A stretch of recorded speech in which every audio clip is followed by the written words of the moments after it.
This is a quick video on Daniel 8 in connection with my short on the 2300 days prophecy. 8, we read about the vision of the ram, and then the ram is defeated by the goat. So we have the ram, and then we have the goat, and we read that Gabriel tells Daniel in verse number 20 that the ram which you saw, having the two horns, they are the kings of Media and Persia, and the male goat is the kingdom of Greece. The large horn that is between its eyes is the first king. But then as we read, the large horn ends up breaking, and four notable horns end up in its place. As it says in verse 8, the male goat grew very great, but when he became strong, the large horn was broken, and in place of it, four notable ones came toward the four winds of heaven. So, what is explained further here in verse number 22, as for the broken horn and the four that stood up in its place, four kingdoms shall arise out of that nation. So that Greek empire ends up divided in four, but not with its power. Okay? So, when we go back, we see that the ram, according to verse 4, became great. That's Medo-Persia, became great. The goat, according to verse 8, grew very great. So the goat was greater than the ram. But then, when we continue to read in verse 8, it tells us, after reading about these four horns that came up toward the four winds of heaven, and I'm reading from the New King James Version, by the way, we then read, out of one of them came a little horn, which grew exceedingly great toward the south and toward the east and toward the glorious land, which was obviously the promised land, the Jewish homeland. Okay, so the little horn here is even greater than the goat. In other words, greater than Greece, because the Greek kingdom was very great. But this little horn grew exceedingly great, and so it cannot be from among those four divisions of the Greek kingdom, because we read in verse 22, as for the broken horn and the four that stood up in its place, the four kingdoms shall arise out of that nation, but not with its power. Not with its power. Therefore, those four kingdoms were not with the power of the unified kingdom under Alexander the Great, who defeated the Persians.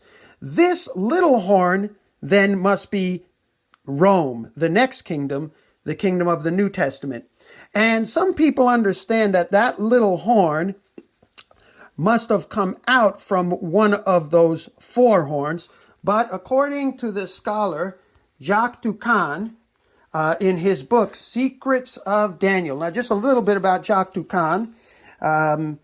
Here is a little picture of him. Here's Jacques Toucan. He completed a doctorate in Hebrew language and literature at the University of Strasbourg, and a second doctorate in the Old Testament exegesis from Andrews University. So this is a scholar in the Hebrew, and according to what he says in his book, we'll turn quickly over here, and writing of this little horn, we read, the only difference would be its origin. Unlike the little horn of chapter 7 of Daniel, which emerged from one of the four beasts, the little horn of chapter 8 arises from one of the four winds of heaven, In Daniel 8:8. And so you see how he says one of the four winds of heaven. Some people understand it to come out of one of the four horns. This expression brings us back to the origin of the four beasts in chapter 7. And again, you could see my studies, particularly my Revelation of Light series, the fifth installment of that series, and also the sixth in particular, gets into this more from Daniel 7 perspective, but I'm going to continue reading here. The sea churned up by the four winds of heaven, Daniel 7:2. The little horn would then have emerged from one of those winds and not from one of the horns, as some translations seem to imply. First of all, normally the horn grows from the head and not from another horn. Furthermore, in the book of Daniel, when a horn appears after previous ones, it is always at the price of the downfall of some of them. Daniel 7:8 and 8:8. Grammatically speaking, the Hebrew expression translated as out of one of them, this is Daniel 8:9, we should actually read as out of one, feminine, of them, masculine, suggesting a link with the preceding expression, the four winds, feminine, of heaven, masculine. In Hebrew poetry, this is known as a grammatical parallelism with the alliteration of T and M. Winds, feminine, of heaven, masculine, and then you have the Hebrew there. Out of one, feminine, of them, masculine. Okay? And so, through the use of the four winds, Daniel alludes to the four beasts. In mentioning that the horn comes from one of the winds, he is implying that it originates from one of the beasts. So that's just a little bit. Now, when we further read about this little horn that grew exceedingly great toward the south, toward the east, and toward the glorious land. So first we read of it growing toward the directions of the compass, and therefore this is the horizontal phase of this horn. So this is the horizontal expansion of the Roman kingdom, which was the next kingdom after Greece, obviously the kingdom in the days of Christ in the New Testament.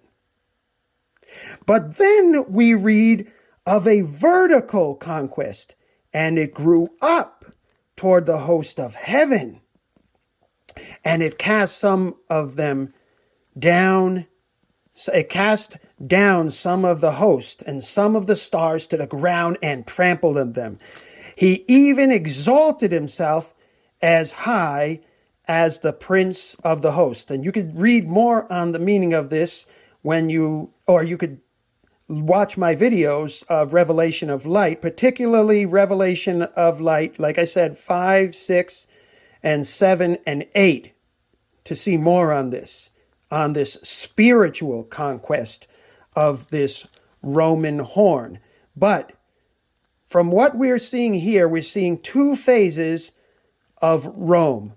We're seeing first the horizontal expansion of pagan Rome, but then we're seeing the spiritual monopoly, the vertical conquest of papal Rome. So we have Rome in its two phases here, pagan and papal.